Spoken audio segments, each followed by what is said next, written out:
Bueno, vamos a continuar con las neoplasias linfoproliferativas y a continuación vamos a ver linfoma no Hodgkin. Es la alteración neoplásica más frecuente a nivel hematológico y se ha visto que hay un incremento significativo durante los últimos años. Al igual que todas las neoplasias hematológicas, se desconoce su formación o su origen. Bien, en la gráfica vemos cómo para la que se forma un linfoma, debemos entender que es un trastorno clonal, es un cáncer de los linfocitos y se deriva de una célula, por eso es un trastorno monoclonal. Tenemos a una célula normal que recibe un estímulo externo, ese estímulo es lo que no se sabe con certeza qué es la naturaleza del mismo, puede ser quimioterapia, virus, sobre todo el virus de Epstein-Barr, o alguna otra característica, y nos da esto como resultado una célula alterada en su información genética. Y entonces la célula tiene 4 posibles vías. La primera es la vía de reparación. El P53 detecta esta alteración en el DNA y la repara. La célula, por lo tanto, se vuelve viable. Luego tenemos que el P53 detecta que es demasiada afectación, que no se puede reparar, mejor prefiere hacer apoptosis, prefiere perder a la célula que permitir que persista, que es el peor de los escenarios. Cuando el estrés genotóxico es tan severo, pues ni siquiera tiene que participar el P53, la célula experimenta necrosis. Y el peor de los escenarios es el número 4, que es la persistencia de la célula, que nos da origen al trastorno clonal. La agencia epidemiológica SEER ha demostrado que lleva 50 años consecutivos incrementando 10% por año, lo que corresponde actualmente al 4.º cáncer más frecuente en las mujeres y el 3.er cáncer más frecuente en los hombres, y sigue aumentando. El problema es que no sabemos qué lo provoca y por lo tanto no podemos prevenirlo. La frecuencia de los subtipos del linfoma no Hodgkin es lo que varía significativamente entre la población caucásica, la población asiática, la población latina y la población africana. No es la misma distribución y vamos a ver que hay algunos linfomas que son más frecuentes en nuestra población a nivel latino. Esta es una gráfica del doctor Armitage, que es uno de los grandes líderes de opinión en cuanto a los linfomas. Y vamos a ver que el difuso de células grandes, que es el más frecuente aquí en México, solamente corresponde al 31% en la población europea, mientras que los indolentes o foliculares, por ejemplo, los de bajo riesgo, corresponden al 35%, son más frecuentes, y esto es un reflejo de la población predominantemente mayor o adulta mayor en Europa. Algunos linfomas T son solamente 6%, aquí los linfomas corresponden hasta el 13%. Esta es la gráfica que vemos para la población mexicana. Tenemos que el difuso de células grandes corresponde al 52.3%, y eso sí lo vemos en la práctica diaria, es el linfoma más frecuente, los difusos. Y, por ejemplo, los linfomas foliculares corresponden al 18.4%, y los linfomas de T son aproximadamente el 13%. De hecho, en México somos líderes de opinión a nivel mundial con respecto al manejo de las células T. Bien, el linfoma no Hodgkin se caracteriza básicamente por tumores. A diferencia de las leucemias siempre dan algún tipo de afectación en la citometría hemática, el linfoma no lo hace. Las leucemias se caracterizan también por una falla de la médula ósea, el linfoma rara vez lo hace, con la salvedad a lo mejor de algún linfoblástico. No dan afectaciones significativas en la citometría hemática, lo que dan es ganglios como el que vemos en la gráfica. Ahí tenemos otro ejemplo de un ganglio que está crecido. Ya hemos hablado de las características clínicas de los ganglios. Los de tipo maligno son generalmente indoloros, de consistencia oblada, fijos a planos profundos, forman conglomerados muy importantes. Y en el caso de la gráfica que estamos viendo, bueno, pues ya hay probablemente una sobreinfección. Una de las características más importantes que puede provocar el linfoma es que da lugar a urgencias oncológicas, como en el caso del síndrome de vena cava superior.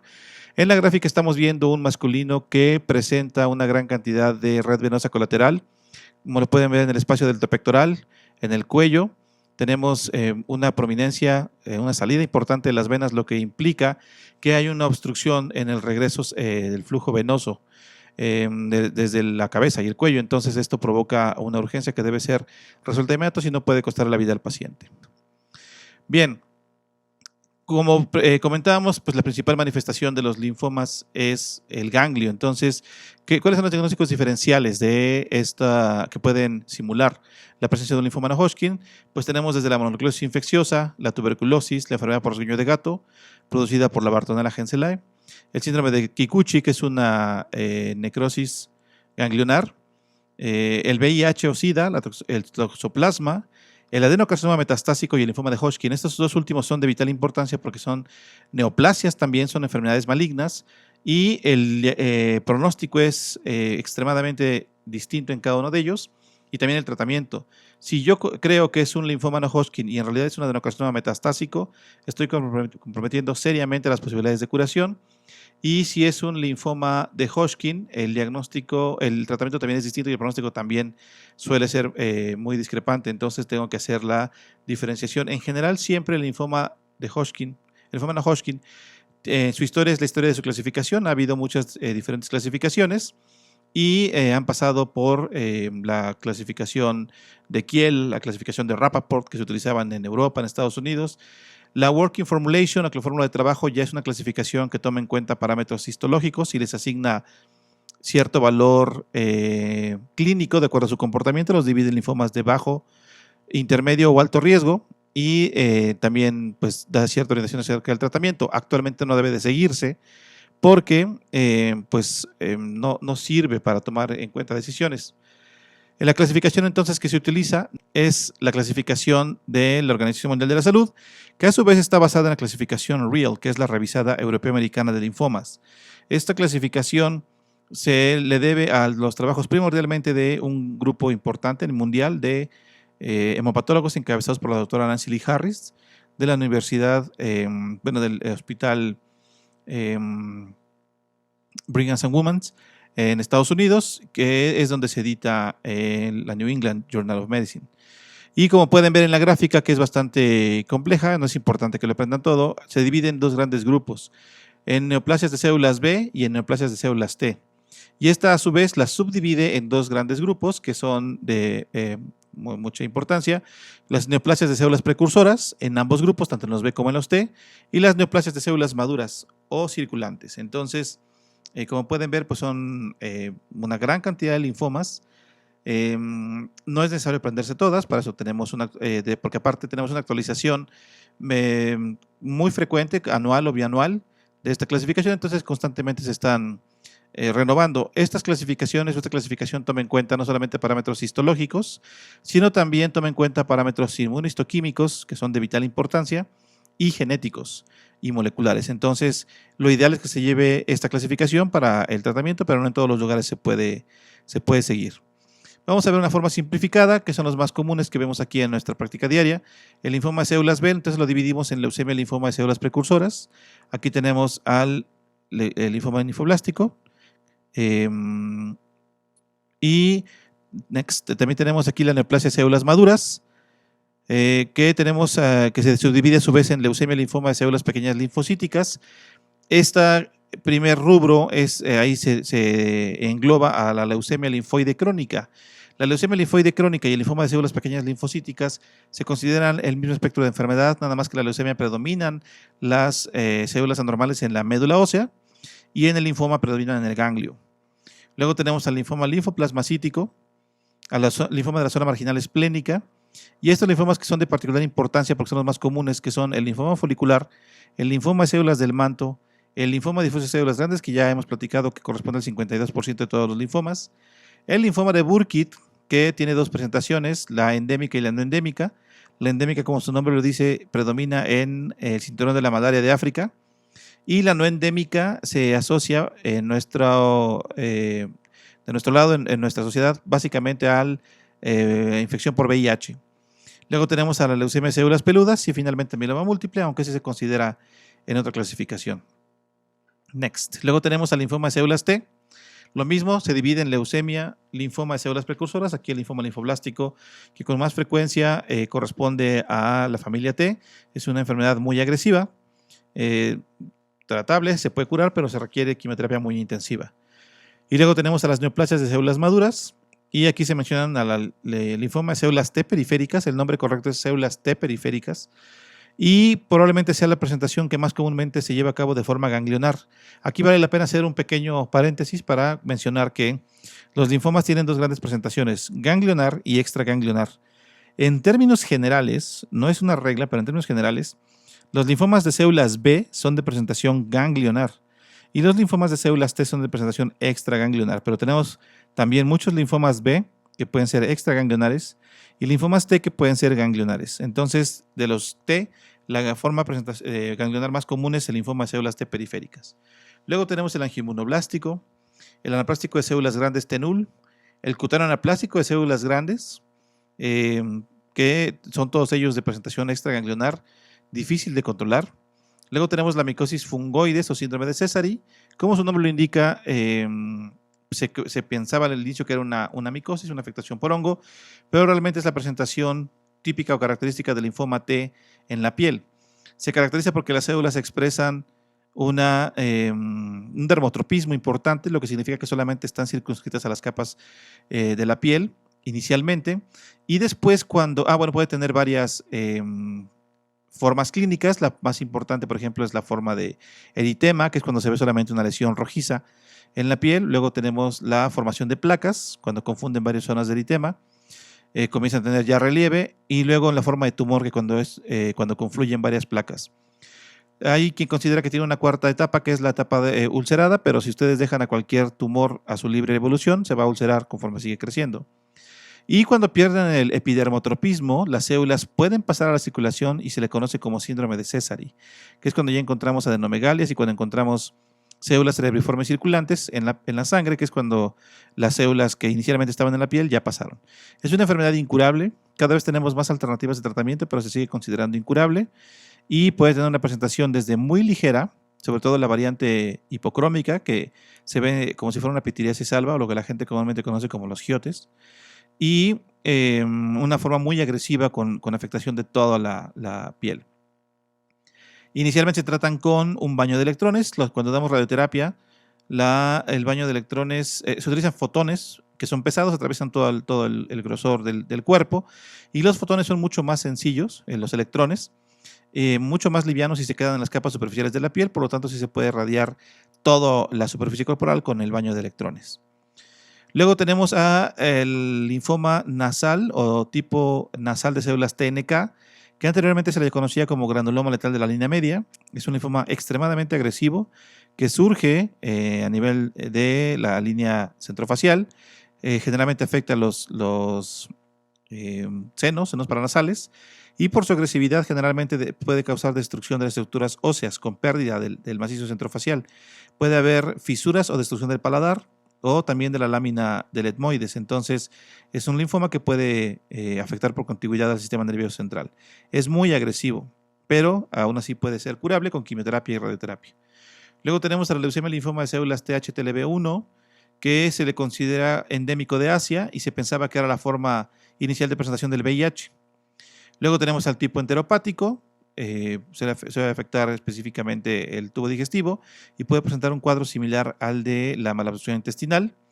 El hepatoesplénico gamma delta, cuya presentación es el crecimiento de estos dos órganos, y el subcutáneo paniculítico. Todos ellos se requieren forzosamente de biopsia. Es otro aspecto que tendríamos que comentar. Como lo mencionamos aquí en esta diapositiva, el protocolo diagnóstico. Tenemos que sospechar la presencia de la célula, de la patología, porque si no, pues nunca vamos a poder diagnosticarla. Luego tenemos que hacer una biopsia de ganglio. Eso ya lo mencionamos en la clase del linfoma de Hodgkin. Es mandatoria, es absolutamente indispensable la biopsia de ganglio de forma excisional para poder llevar a cabo el diagnóstico. No podemos diagnosticar linfoma no Hodgkin o Hodgkin basándonos en la clínica o en alteraciones de laboratorio o en radiología. Entonces, en la evaluación inicial tenemos la historia clínica, la exploración física, la biopsia excisional y dependiendo de los recursos con los que se cuenten en el medio hospitalario donde nos encontremos, puede haber o hay necesidad de radiografías de tórax y abdomen, o bien tomografía o PET. El PET es una tomografía con emisión de positrones en la cual se administra una glucosa radiomarcada para que se concentre en los sitios de más alta tasa metabólica, que son las células infecciosas o las malignas. Entonces es un estudio increíblemente útil para llevar a cabo la estadificación y la valoración de la respuesta. No es diagnóstico, el PET no es diagnóstico para el linfoma. Se lleva a cabo también biopsia de hueso, toda la batería de estudios, biometría, beta-2 microglobulina, química sanguínea, DHL, HIV, etcétera, y de acuerdo a la presentación también puede ser necesario hacer determinación de afectación extraganglionar por medio de estudios como endoscopía, colonoscopía, broncoscopía o punción lumbar. Y como es una neoplasia de las células de defensa del sistema inmunológico, también es necesario buscar datos de autoinmunidad. Next. Entonces, El protocolo de diagnóstico, pues están las tomografías. Aquí vemos esta imagen, cómo se ve una masa mediastinal del lado derecho. Y en la tomografía vemos pues, que está muy crecida la masa mediastinal. Aquí tenemos del lado izquierdo de ustedes una tomografía de abdomen. Vemos una masa muy grande a nivel retroperitoneal. Este paciente seguramente tiene edema de miembros inferiores, una gran prominencia abdominal y dolor muy importante. Y del lado derecho vemos una tomografía de cráneo donde se observa una lesión sólida. El linfoma primario del sistema nervioso central suele tener la forma de una afección sólida con muy poca edema perilesional. Ahí vemos cómo está la lesión blanquecina, casi en el centro, y la parte que se ve como sombra alrededor de ella, sobre todo en el polo superior, tenemos poco edema. A diferencia de los astrocitomas o los meningiomas, el edema es mucho más importante en estos dos últimos. En los tumores no hematológicos, aquí no hay tanto edema. Y el diagnóstico es realizado por el patólogo. Aquí lo vemos, el diagnóstico lo realiza el patólogo y es absolutamente indispensable. Aquí, lamentablemente, los hematólogos no podemos hacer el diagnóstico porque necesitamos que el patólogo nos diga específicamente el subtipo de linfoma con el que estamos tratando. Vamos a hablar acerca de los linfomas más importantes. El linfoma de la zona marginal es indolente, corresponde al 10% de los linfomas. Y algunas subcategorías son el MALT, el nodal, el extranodal y el esplénico. El linfoma de célula del manto es un linfoma muy agresivo, representa más o menos el 6% de todos los linfomas, se considera incurable con quimioterapia tradicional, pero actualmente tenemos ya varias posibilidades de tratamiento que incluyen quimioterapia de alta dosis con citarabina y rituximab, o bien terapia dirigida nueva como el ibrutinib, o más recientemente este año se aprobó en México el acalabrutinib. El problema es que los costos pues, son bastante importantes. El acalabrutinib cuesta 160,000 pesos una cajita y se requieren varios esquemas. El trasplante de médula ósea a menudo ayuda, sobre todo a los pacientes jóvenes. El linfoma primario del sistema nervioso central es agresivo, representa 1 o 2% de todos los linfomas. Aquí la manifestación clínica va a depender del sitio que afecte. Así como todo en neurología, pues todo depende de la anatomía que esté afectada. Aquí se requiere un tipo distinto de quimioterapia. La quimioterapia de alta dosis sistémica no penetra generalmente la barrera hematoencefálica y por lo tanto necesitamos dar a este paciente radioterapia y nosotros utilizamos también quimioterapia intratecal con rituximab, sobre todo si es un difuso de células B y expresa CD20. Actualmente tenemos otro arsenal de medicamentos que atraviesan la barrera hematoencefálica y que pueden tener muy buena actividad, como es la lenalidomida y el ibrutinib. Puede causar disfunción cerebral en pacientes jóvenes o bien demencia en pacientes ancianos. El linfoma anaplásico de célula grande es agresivo, este es uno T, y representa el 2% de todos los linfomas. Hay dos grupos, el que es ALK, una quinasa ALK positivo, que es un mejor pronóstico, es común en jóvenes y en niños, y el ALK1 negativo, que es de un pronóstico más sombrío, y ese hay que tratarlo como cualquier otro linfoma con quimioterapia. Luego tenemos el linfoma de células T periféricas, este suele ser agresivo, representa el 7% de todos los linfomas, y es de mal pronóstico, sobre todo cuando se asocia a presentaciones extranodales. Con mucha frecuencia requiere tratamiento de salvamento y trasplante y aún así pues el pronóstico no es tan bueno. Este que es el más común de todos, el linfoma difuso de células grandes, son un grupo heterogéneo de neoplasias, es la forma más común de todos los linfomas, puede afectar a ambos géneros por igual, afecta un poquito más a hombres que a mujeres y la media de edad suele ser 57 años, pero el rango va de 10 a 88 años. Es más, yo tengo pacientes de 90 y tantos años con el diagnóstico y tratados, y la incidencia se va incrementando con la edad. Su causa es desconocida, tiene cierta vinculación con alteraciones citogenéticas, incluyendo arreglos del BCL2 y más frecuentemente del BCL6. Se requieren forzosamente pruebas auxiliares como la inmunohistoquímica para corroborar el diagnóstico, y su presentación clínica suele ser una masa nodal o extranodal de rápido crecimiento. En semanas, el crecimiento del tumor puede ser muy importante, muy explosivo. Hay muchos subtipos y cada año la clasificación se actualiza. Y actualmente se utilizan criterios morfológicos y monofenotípicos, citogenéticos y moleculares para su diagnóstico, y el tratamiento generalmente depende de qué tan agresiva sea la neoplasia. Se considera que pueden tener una conducta indolente, que son crecimientos lentos, asintomáticos y generalmente se consideran incurables. Presentación presentaciones agresivas con un patrón de crecimiento muy rápido, son muy sintomáticos, pero son muy curables con quimio y radioterapia. Y los muy agresivos, que tienen un crecimiento muy rápido, son muy sensibles a quimioterapia, pero son mortales y no se tratan rápidamente. Aquí incluimos al Burkitt y al linfoblástico. Aquí son ejemplos de las pruebas de inmunistoquímica. Esos son muy importantes porque actualmente ya tenemos cada vez más anticuerpos dirigidos a los antígenos que van expresando estas neoplasias y por lo tanto son blancos terapéuticos. El más importante actualmente es el CD20 para Maptera o rituximab, que se utiliza contra ellos.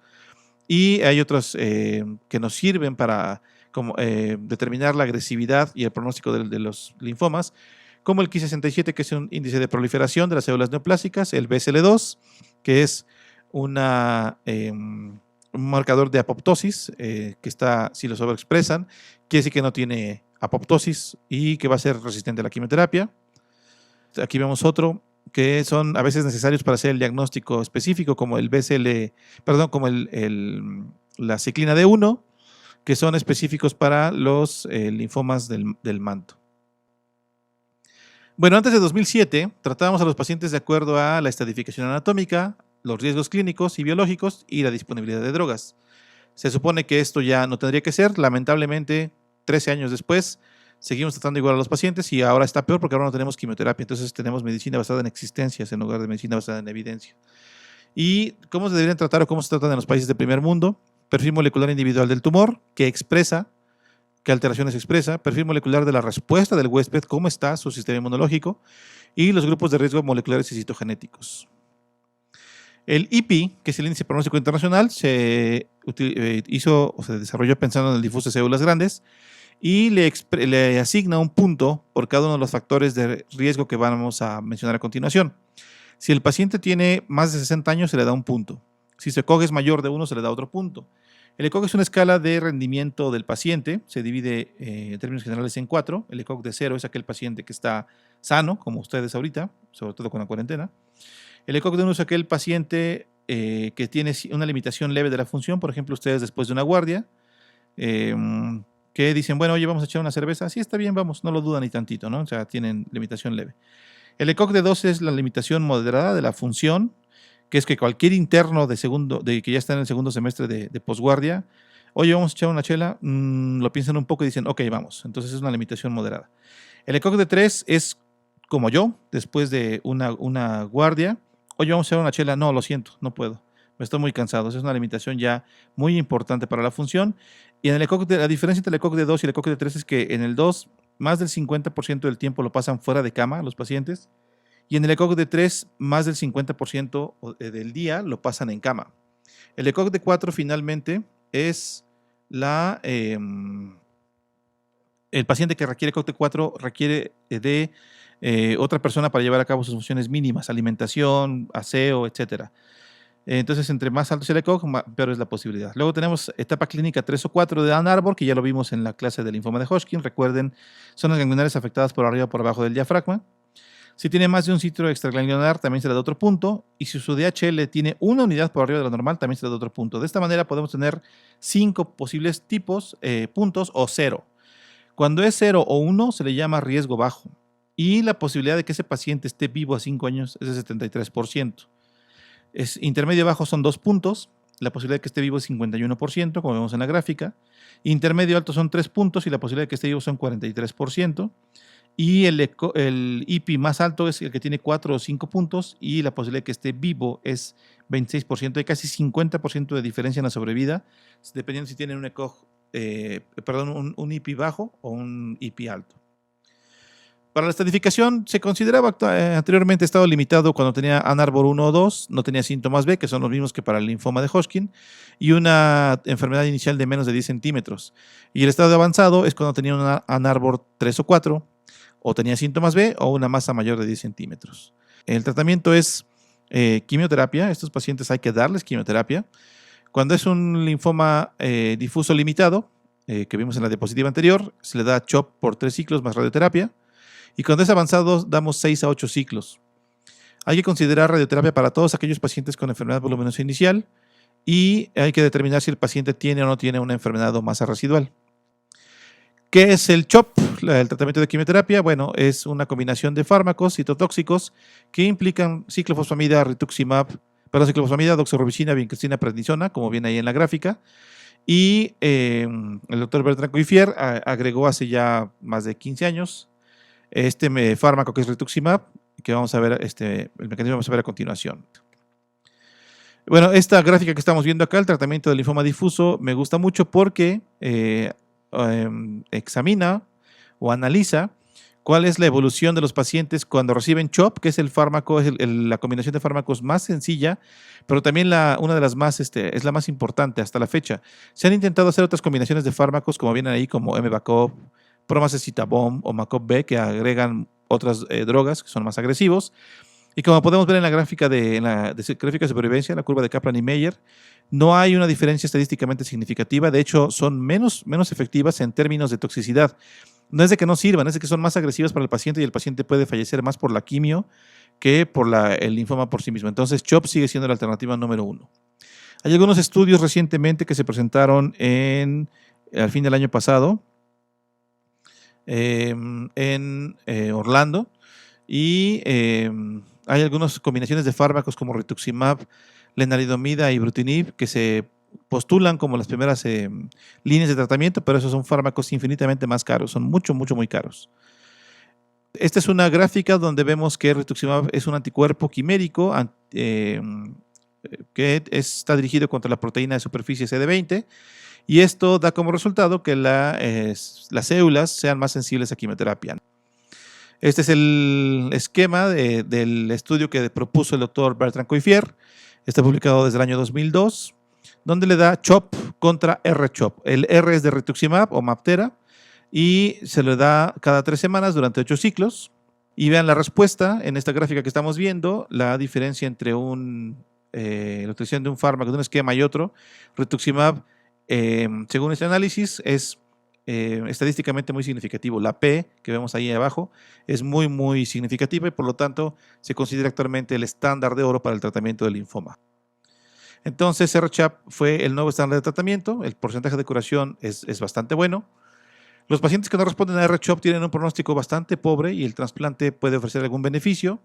Eso se determina mediante un estudio que se llama estudio PARMA. Y la pregunta es si existen marcadores clínicos o moleculares para identificar a pacientes de mal pronóstico que ameritan otro tipo de tratamiento. Esa respuesta ya está realizándose. La primera de ellas es utilizar PET de forma temprana. En la gráfica que estamos viendo tenemos PET y una tomografía convencional. Del lado izquierdo vemos una tomografía en la que pues, aparentemente no se ve gran cosa. Y en el lado derecho tenemos la imagen obtenida por PET donde vemos esta coloración encendida como a naranja o rojiza o naranja, donde son los puntos que está concentrando material o tejido maligno.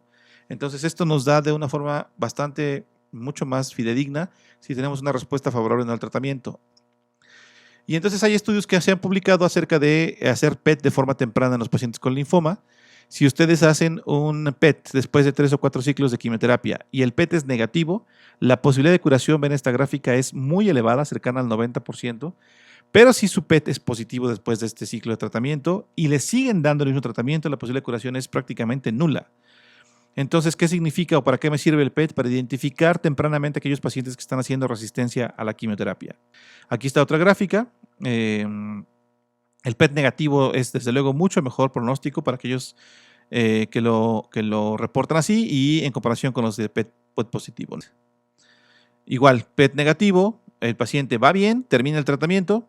PET positivo, cámbiale. Antes teníamos que esperarnos hasta los 6-8 ciclos, terminar 6-8 ciclos. Actualmente podemos tomar decisiones tan rápido como al segundo o tercer ciclo de tratamiento. Para el no-Hodgkin limitado, bueno, son etapas ANARBOR 1 o 2, no voluminosos, sin síntomas B.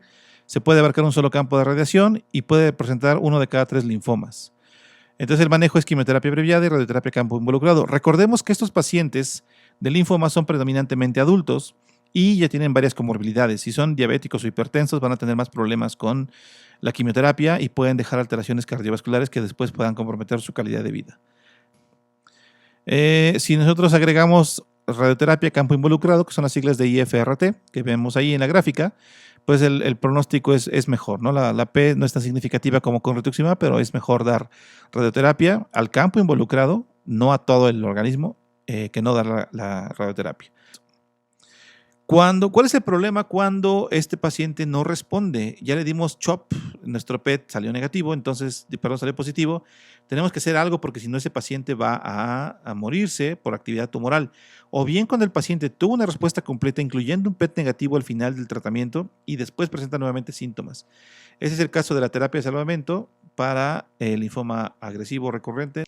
El tratamiento del linfoma recurrente es discutir el tratamiento de segunda línea. ¿Cuál es el mejor? Hay muchísimas opciones de tratamiento, pero no todos son iguales. Esta es una gráfica donde vemos el manejo del linfoma agresivo. Se le da R-CHOP o R-CHOP-like. Si tiene una respuesta completa, se va definitivamente a la curación. Si tiene una recaída, hay que dar segunda línea. Si no tiene una respuesta, se le considera primero refractario y se va a segunda línea. Cuando hay una segunda línea tenemos dos opciones. Nuevamente tenemos una falta de respuesta, con lo cual se tiene que hacer un ensayo clínico, o bien tiene una respuesta clínica parcial o casi completa, con lo cual tiene que hacer un trasplante autólogo de médula ósea. Entonces, en ambos casos, bueno, si el paciente no responde bien, pues ya lo hicimos, y si no, hay muchas posibilidades. Hay hasta, yo he utilizado 5 líneas de tratamiento en un paciente, digo, no todos las toleran, pero solamente así algunos pacientes han llegado a la curación. Los requisitos para una segunda línea son que tenga el esquema, provea una citorreducción efectiva, que logre una respuesta óptima, que no tenga toxicidad hematológica en la medida de lo posible, que no sea tóxica para la célula madre porque tengo que trasplantar a ese paciente, y que pueda movilizar efectivamente a las células madre del paciente. Las opciones, bueno, el objetivo es usar drogas distintas a CHOP, por ejemplo, DAP, que es dexametasona, platino y citarabina, SHAP, etopósido, metilprednisolona, citarabina y cisplatino, ICE, ifosfamida, carboplatino y etopósido, GCD, gemcitabina, dexametasona y carboplatino, y en todos ellos se puede agregar rituximab para tratar de aumentar también la respuesta. El problema o la dificultad es que no hay un estudio comparativo, un head-to-head entre cada uno de estos estudios, y por lo tanto pues todos pueden funcionar o ninguno puede funcionar. A veces depende de cada paciente, y por eso sabemos que todavía hay muchas características tanto del paciente como del tumor que desconocemos, que hacen que uno responda a determinado tratamiento y a otros no. Bien, me parece que estamos llegando ya al final de la plática. Solamente hay que mencionar aquí en el estudio PARMA que se hizo la determinación de la quimiosensibilidad en pacientes que habían recaído. A todos aquellos pacientes con linfoma que habían respondido al tratamiento pero que habían recaído, se les dio después un esquema que es DAP, y después de 3 ciclos, a los que habían demostrado buena respuesta se sometían a trasplante, a los que no habían demostrado buena respuesta se terminaban 6 ciclos de DAP. Y el análisis de la sobrevida es esta curva que vemos acá. Aquellos pacientes con trasplante pues tenían mucha mejor sobrevida, casi el doble, que aquellos pacientes que no tenían quimiosensibilidad. Entonces, el trasplante de médula ósea es útil siempre y cuando los pacientes tengan quimiosensibilidad. Me parece que con eso estamos por terminar. Vamos a dejarle ahí. Y pues muchas gracias por su atención.